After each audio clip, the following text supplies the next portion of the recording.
And that, I have to tell you, there are certain ways to get yourself out of writer's block. I don't know if these writers were liars or if they really don't have writer's block, but I mentioned writer's block to all the different writers on my blog. And they said, oh, we don't get it, I don't get it, I don't get it. And I was like, wow, a writer who doesn't get writer's block. Oh my gosh, this is not me. So if it's not you, if you get writer's block, come to that. Come to OCC next week, because I'm going to give a talk on that. And I have tried and true ways to get out of writer's block because it happens to me. And I don't have time for it. I write under deadline. I have 2 months to get my next book done. I don't have time for writer's block. And so I have to have tried and true ways to get out of it, because I do get into it. Another thing that gets a storyline moving for me is music. I know that you said that it doesn't work for you. It doesn't work for me when I'm editing, but music will move that story along for me. It has to be music. It cannot be just anything. It has to be music that inspires me. Then I go, oh, I love it.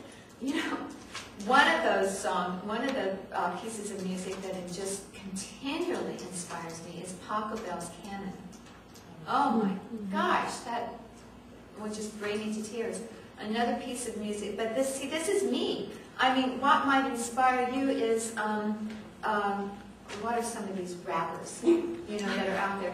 That might inspire you. I mean, it's like it has to be you and what you like the most. What's that guy's name? Is it Joshua?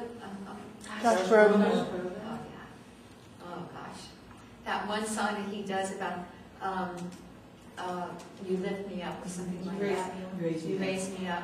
I wrote all of the book, The Angel and the Angel and the Warrior, to that song. It's just like so inspiring. Oh. You know, too, with music, if you're doing a historical, it sometimes helps to listen to music they would hear. Exactly. And then sometimes it doesn't. I've written historicals to country music. You know, it really is you. What inspires you? If it's Chinese, if it's, sometimes I'll write it to actual powwow music. You know, it's what you find inspiring. I find that I can't listen to music because I will stop writing and just listen to the music. It's easier. It's easier than writing. You know, I used to Nobody play the yell piano. at me. No, but I know somebody's just like that. Yeah, I can't. I used to Wish play I the could. piano.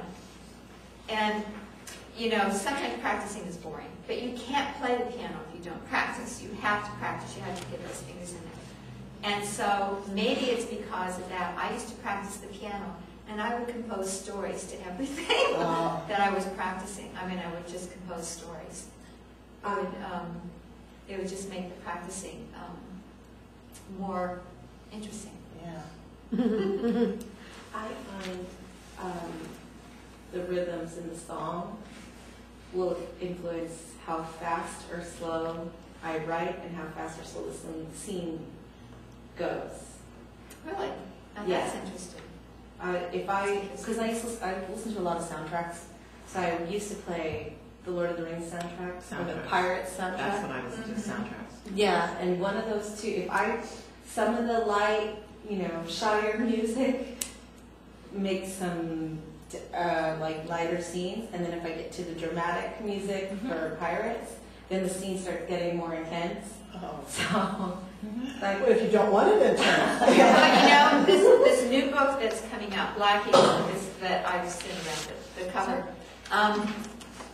I wanted it to be in the vein of The Last of the Mohicans, you know, because I love that. And so I did get the soundtrack. And when I wrote this book, I was listening to that soundtrack a lot. It wasn't the only thing that I listened to, but particularly, it's a faster paced book, this particular book for me. And there's a lot of scenes that are just like that. They're moving. You know? I was going to say, I find the music I listen to very instinctive to what I need for that song. yeah. And that if the music's not fitting where I need to go, I go I'll through change my it. like Yeah. hundreds of Yeah, you CDs. just change them. Yeah. I have a playlist for every book I write. I do too. It's under there. I do too. They're all different. And I'll play that music, and it'll make me think of that book because I listen to that music. Laura K. Hamilton has posted on her blogs what she listened to when she was writing those books. Yeah, yeah, and I've actually, even in my dedications, I've dedicated them to some of the artists that I was listening to because I think they're a part of the story. You know, it's what I was listening to. Now, I'm just going to go through this very fast because I'm over my time here. Another thing that can give you story ideas and make it go through is just life. You got to go out and live. You really do. You can't write fiction. I think that you could write maybe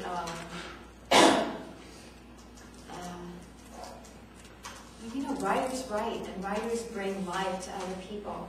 You know, so you kind of have to live. That's another thing that will make a story go through. I'm just going through these real briefly. Just conversations like this. You know, you guys have inspired me today. You know, but by some of the talk that you've been saying, I'm sort of going, yeah, you know, that's good perception. Another thing that really helps me to get a storyline going is research.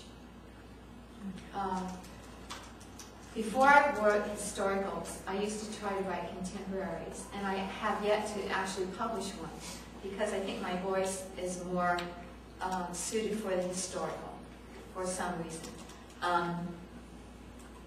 And I never wrote historicals because the research I always found it daunting. And then when I got into the research, I found that it gave me more ideas.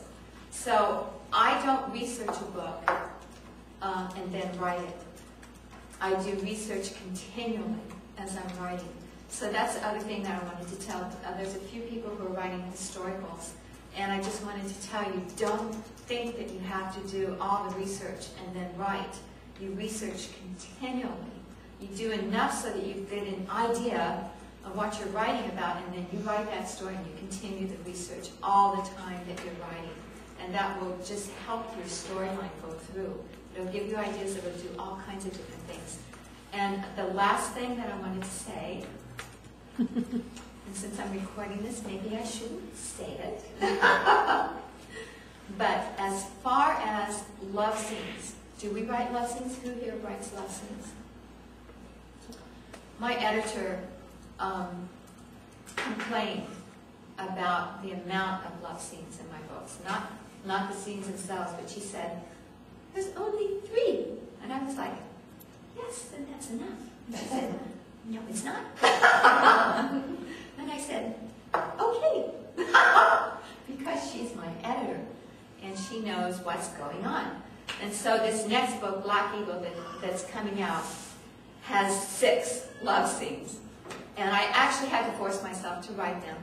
But I did, and particularly I had to force myself because I was away from home.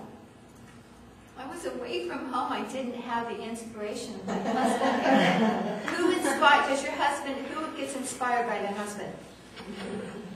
I really do. I mean, it makes a difference, and he wasn't there. He wasn't there. It's a lot of memory.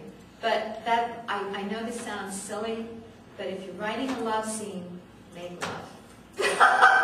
Make love to your spouse, and it will come. Right. I didn't mean it that way. I mean, the seed will be there to write. Okay.